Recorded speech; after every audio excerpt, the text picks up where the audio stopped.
Ճշմարտություն։ Հաղորդաշար յուրաքանչյուր երկուշաբթի ժամը 20-ին Արդար Հայեմի եթերում։ Բարև ձեզ սիրելի հետևորդներ, Արդար Հայեմ կայքի եթերում ճշմարտություն հաղորդաշարն է, որի շրջանակներում այսօր պատիվ ունեմ զրուցելու Շիրակի թեմի առաջնորդ գերաշնորհ Տեր Միքայել arczepiskopos Աջապահյանի հետ։ Աստված օգնական, Սրբազան հայր։ Աստված պահաբան։ Սրբազան հայր, ճիշտն ասած այսօրվա թեմայի ընտրության ժամանակ, երբ որ պատրաստվում էի, տոնացույցի մեջ տեսնելով հունիսի 1-ը երեխաների պաշտպանության միջազգային օր է որպես նշվում, ինձ մոտ ուղիղ համեմատական առաջացավ աշխարհիկ մարդու եւ հոգեվոր մարդու դաստիարակության մեջ, այսինքն ինձ մոտ կարծիք առաջացավ, որ նույն հոգևոր մարդը մայր եկեղեցու եւ հոգևոր հայրերի զավակներն է եւ նույնպես պետք է ստանա հոգևոր դաստիարակություն, ինչպես երեխաները իրենց ծնողների կողմից։ Եվ առաջին հարցս ուզում եմ հասկանալ, արդյոք մենք իրավունք ունենք նման համեմատական տանելու, թե ոչ։ Ինչ համեմատական։ Արդյոք մենք իրավունք ունենք համեմատելու հոգևոր երեխան նույն դաստիարակությունը պետք է ստանա եկեղեցու եւ հոգևոր հայրերի կողմից, ինչպես երեխաները իրենց ծնողների կողմից, թե ոչ, թե տարբերություն կա այդ դաստիարակությունների մեջ։ Պետք է լինի տարբերություն, ոնց կարող է չլինել։ Այ մանուկը փոքր տարիքից, այո, ծնվելուց ի վեր պետք է սնվի նաև հոգևոր սնունդով։ Հիմա այդ հոգևոր սնունդը կդան ծնողները, թե ծնողների հոգևոր հովիվները, դա մեթոդի հարց է ընդամենը։ Այո, լավ կլինի, որ երեխան փոքր հասակից ճանաչի հոգևորականին ընդունի իբրև հոգևոր հայր եւ մեծանա այդ մթնոլորտում։ Ոչ թե ինչ-որ որոշ տարիքի 18 տարեկանում առաջին անգամ քահանա տեսնի, վախենա։ Քանի որ ես ցավոք սրտի ավագ տարիքում եմ սկսել հաճախել եկեղեցի եւ երբ որ արդեն եկեղեցին ավելի սկսեցի ճանաչել ու հասկանալ, որ ես շատ բան եմ կորցրել ժամանակի ընթացքում ուշ հաճախել եկեղեցի, այդ իսկ պատճառով ինձ մոտ այդ հարցերը շատ է առաջացել, որ տարիքից մենք որպես ծնողներ պարտավոր ենք մեր երեխաներին ընծայել եկեղեցուն։ 8 օրականից։ Այդպիսի սահմանափակում չկա եւ ոչ մի բան չկա։ Երեխան պետք է ծնվի եկեղեցում, մեծանա եկեղեցում։ Նույնիսկ այդ 40 օրերում, երբ որ մայրը եկեղեցի չի գալիս, նույնիսկ այդ օրերին կա մգրտության համար երեխան պետք է գա եկեղեցի։ Եվ եկեղեցում պետք է մեծանա։ Եթե իր ծնողները գտնվում են եկեղեցում եւ եկեղեցու լիարժեք անդամ են, շատ բնական կլինի երեխայի մեծանալը եկեղեցում։ Շատ բնական կլինի։ Ես ինքս այդպես էլ մեծացել եմ։ Շնորհիվ իմ մոր, ես չեմ հիշում տարիք, երբ որ ես եկեղեցում չեմ եղել։ Ես ինչ հասել եմ գիտակցական կյանքի, տեսել եմ, որ եկեղեցում եմ։ Դա անշուշտ անհրաժեշտ պայման չէ, որ եթե այդպեսին եղավ, բոլորը հոգևորական են դառնալու, չէ։ Բոլորը հոգևորական չեն դառնա։ Աստված գիտի, ում ինչի կկոչի։ Ուրեմն այդ մտավախությունը հանգարց երբեմն կլինում է ծնողների մոտ, հանգարց եկեղեցու շատ չգնա, հանգարց հոգևորական չդառնա, կարծես թե հոգևորական դառնալը մի սարսափելի բան է։ Պետք է հբարտանաց հանգացած ծնող, եթե իր զավակ հոգևորական դառնա, բայց այդ մտավախությունը պետք չի ունենալ, որ եթե մեծացավ եկեղեցում, հանգարց հոգևորական կդառնա։ Բնավ բարդադիր չի։ Բնավ։ Ես մեծացել եմ եկեղեցում, դարձել եմ հոգևորական, բայց ինձ հետ շատ-շատերն են մեծացել եկեղեցում, ովքեր հոգևորական չեն դարձել։ Բայց վատ մարդիկ չեն եղել, մարդիկ եղել պարզ արիստավոր են դարձել, մտավորական են դարձել, ինչ իմանամ ուսուցիչ են դարձել, ես են դարձել, բայց լավ մարդ կոնե եղել են։ Սրբազան, Երբ որ ծնողները երեխաներին փոքր տարիքում դաստիարակում են, շատ դեպքերում նաև ինչ որ արգելող ցուցումներ են տալիս, խիստ գնահատականներ են տալիս, ինչ որ հարցերում զրկում են այդ երեխայի ցանկությունները, բայց այդ համեմատելու ընթացքում ես որ տեսնում եմ եկեղեցին նման ձևաչափով մեզ չի դաստիարակում որպես իր զավակներ, ավելի խիստ չի մեզ հետ, ավելի պատժող չի, ավելի արգելող չի, ինչն է պատճառը, որ եկեղեցին մեզ հետ այդպես չի վարվում, քրիստոնեությունը թույլ չի տալիս, թե եկեղեցին ինչ որ մտավախություն ունի։ Դրգարակը ծնողները մտավախություն ունեն։ Եկեղեցին իր հավատացյալներին չի վերաբերվում իբրև իր սեփականության։ Իսկ մեր ծնողների մեծ մասը զավակներին վերաբերվում են իբրև իրենց անձնական սեփականություն, շարժվող, մտածող, բայց անձնական սեփականություն։ Հետևաբար այդ անձնական սեփականությունը պետք է ծառայի այդ անձին։ Հետևաբար կան բաներ, որ պետք է անի, եւ կան բաներ, որ պետք է չանի, որպեսզի գոհացնի սեփականատիրոջը։ Եկեղեցին երբեք իր հավատացյալին չի վերաբերվում որպես իր սեփականության։ Խնդիրը դրանում է, որ եկեղեցին այո ազատություն է թույլ տալիս, իր պատվիրանները չի փոխում, իր պատվիրանները չի նվազեցնում։ Իր պատվիրանները մնում են նույն, ցուցումները մնում են նույն, արգելքները նույնպես մնում են նույնը, որ այս ինչը մի արա, այս ինչը կարա, այս ինչը մի արա։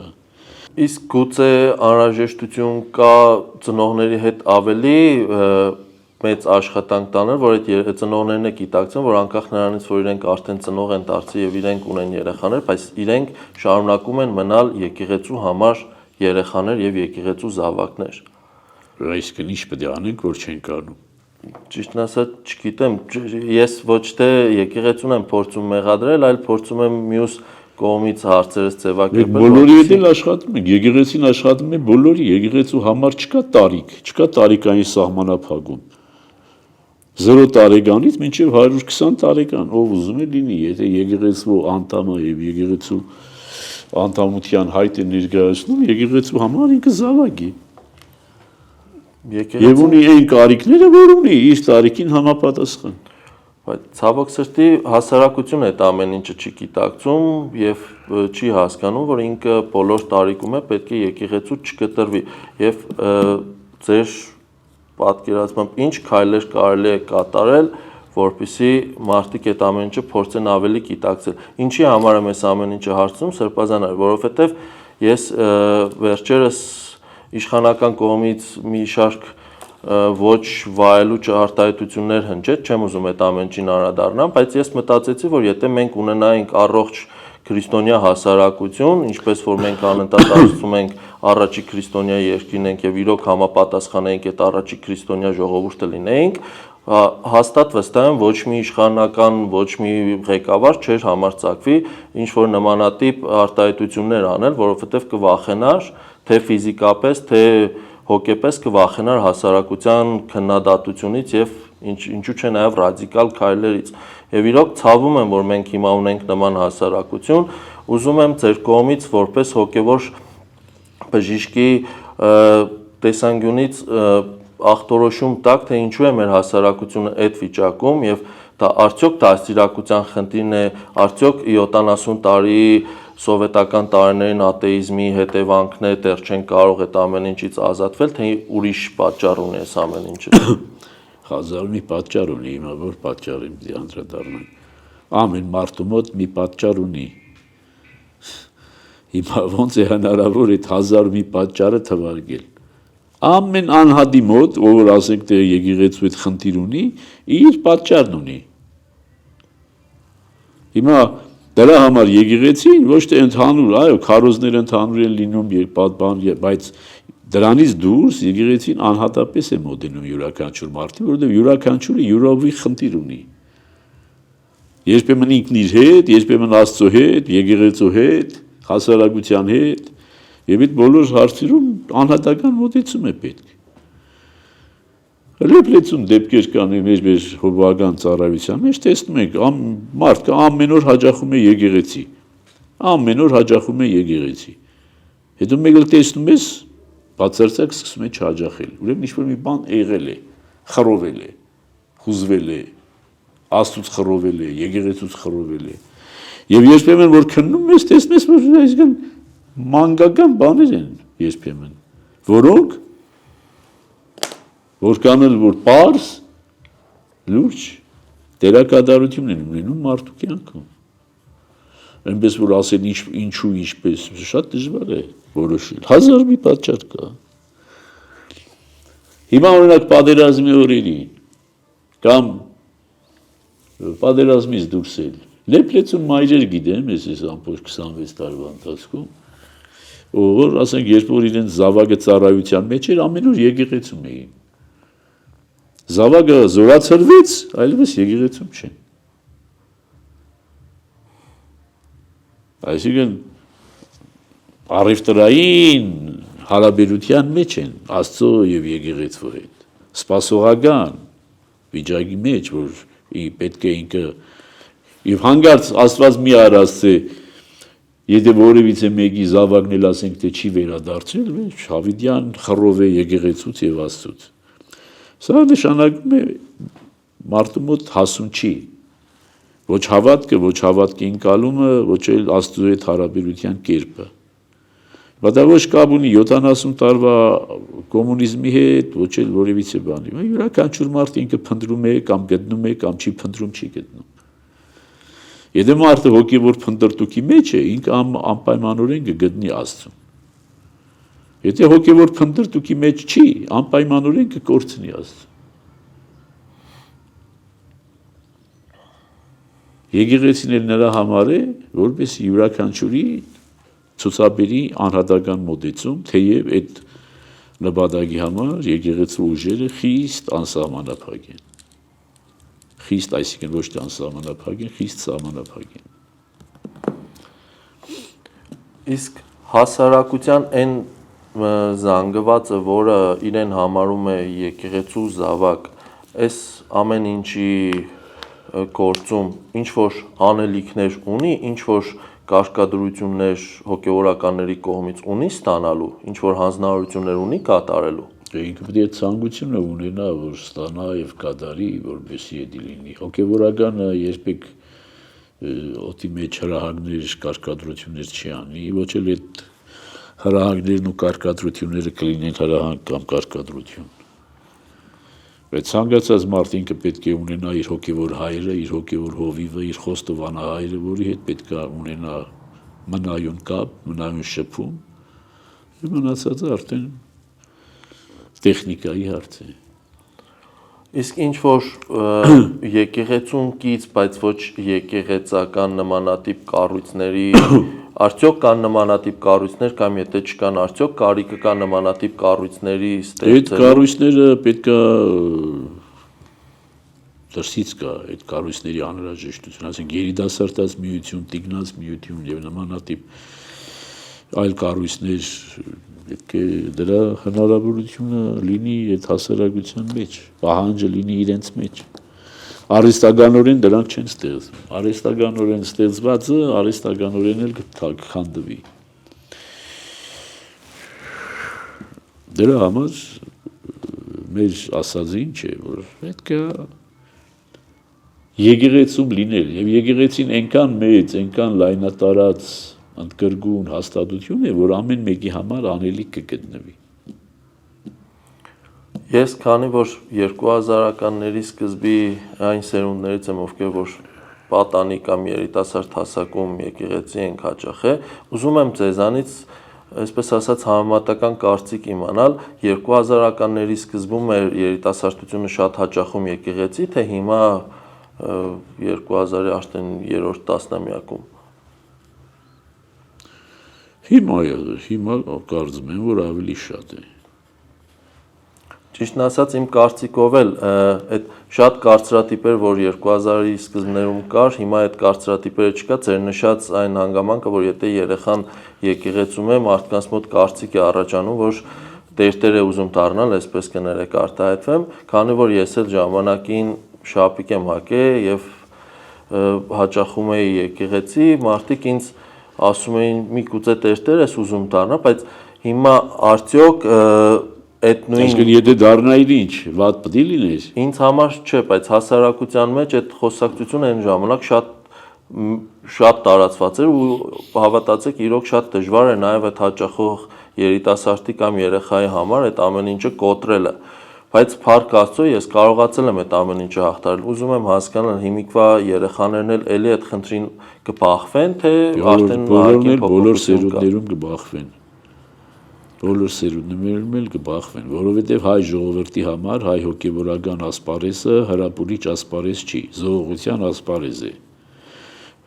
Եվ դրա համար, ինչպես որ ի սկզբանե ասեցի, քանի որ մենք վերաբերվում ենք մեր երեխաներին իբրև սեփականության, մենք ենք ուզում որոշել երեխայի ապագան։ Եվ եթե մենք մեր երեխայի համար որոշել ենք, որ ինքը պետք է լինի բիզնեսմեն, մենք գոհ չենք մնում, երբ որ հանկարծ մեր երեխան որոշում է դառնալ հոգևորական։ Դա սխալ է։ Դրա համար երեխայի ազատությունը պետք է հարգել եւ հոգևորական դառնալու մեջ որևիցե սարսափելի բան պետք չի տեսնել։ Որևիցե ընդհակառակը պատիվ պիտի ունենա ցանկացած ծնող, որ իր զավակներից մեկը դարձել է հոգևորական։ Դա մեծագույն ուրախության առիթ պետք է լինի։ Իսկ երեխաները որ տարիքում կարող են սկսել եկեղեցում շապիկ հագնել։ Որ տարիքում որ կարող են, այդ տարիքում էլ կարող են։ Չկա նման կանոնակարգ ինչ որ սահմանված։ Երեխան եթե լուրջ է 6 տարեկանում, 7 տարեկանում, ուրեմն 6 տարեկանից 7 տարեկանից էլ կարող է հագնել։ Եթե անլուրջ է նույնիսկ 15 տարեկանում, ուր պետք է հագնի։ Դա որոշակի լրջություն է, չէ՞, չպետք է ելնի վազվզի խորանի վրա։ Եվ շատ տարածված հարցերից է նաև այն, որ այդ սեռային խտրականության պահով են միշտ այդ հարցը տալիս։ Սեռային խտրականություն գոյություն չունի եկեղեցում։ Աղջիկները շապիկ գոյություն ունի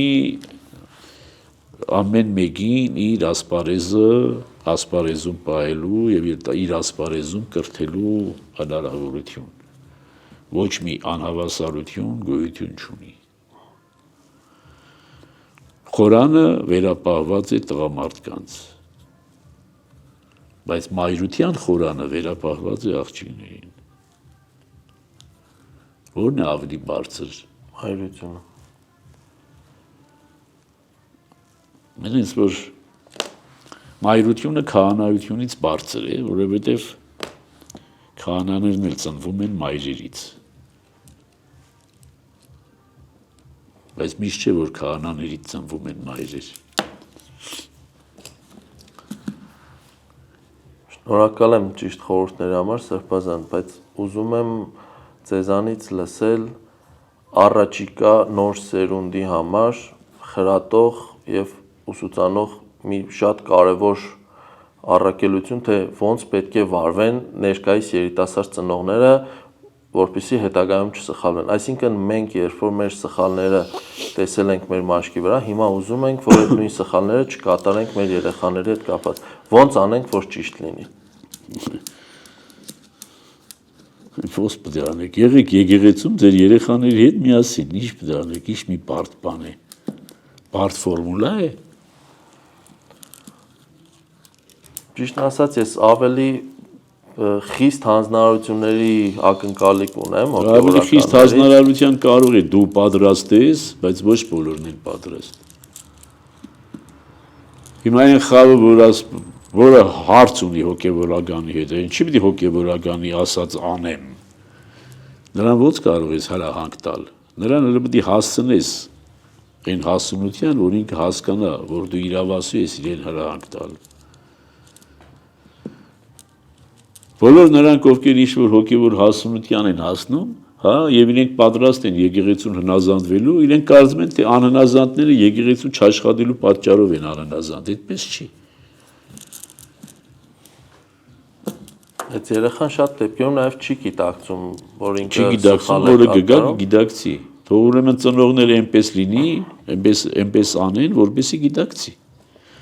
Իսկ եթե ծնողները իրեն մեծացնում են եկեղեցուց հեռու, էլի դա չի նշանակում վախճան։ Երեխան երբ որ մեծացավ, հասավ չափահասության, ինքը կարող է փնտրել եւ գտնել ճշմարտությունը։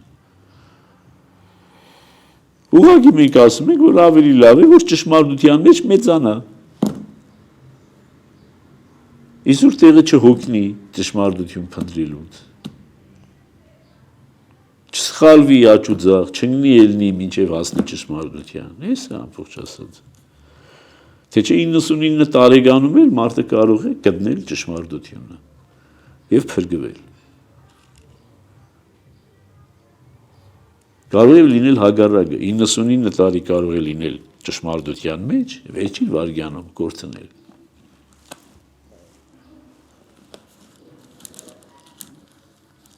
Դրա համար եկեղեցին